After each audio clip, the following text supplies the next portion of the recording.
Guys, আজ একটা নতুন ধরনের মাখা নিয়ে চলে এলাম, সেটা হলো জামরুল মাখা।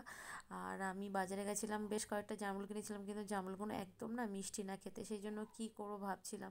জামরুলগুলো সব দুটো একটা খাওয়াও হয়ে গেছিলো, আর বেশ দুটো জামরুল মানে ফ্রিজে অনেক দিন ধরে পড়েছিল। কী করবো ভাবছিলাম, তাই ভাবলাম জামরুলটা মাখা করে দিই।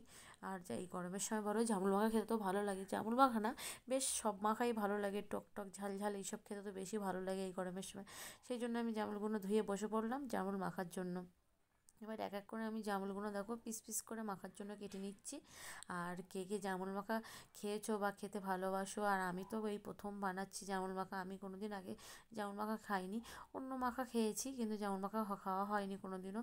এই দেখো আমার জামরুলগুলো আবার কাটা কমপ্লিট হয়ে গেছে। আর গরমের সময় না বেশি লঙ্কা দিলাম না, সেই জন্য একটা লঙ্কাই নিলাম।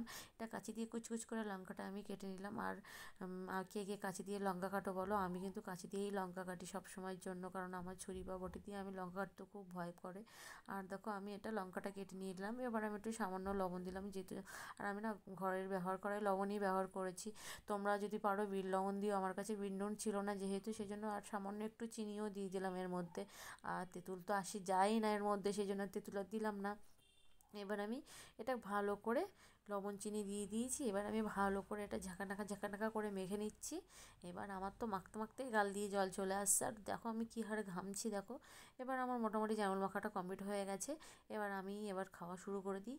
খেয়ে তো ভালোই লাগলো।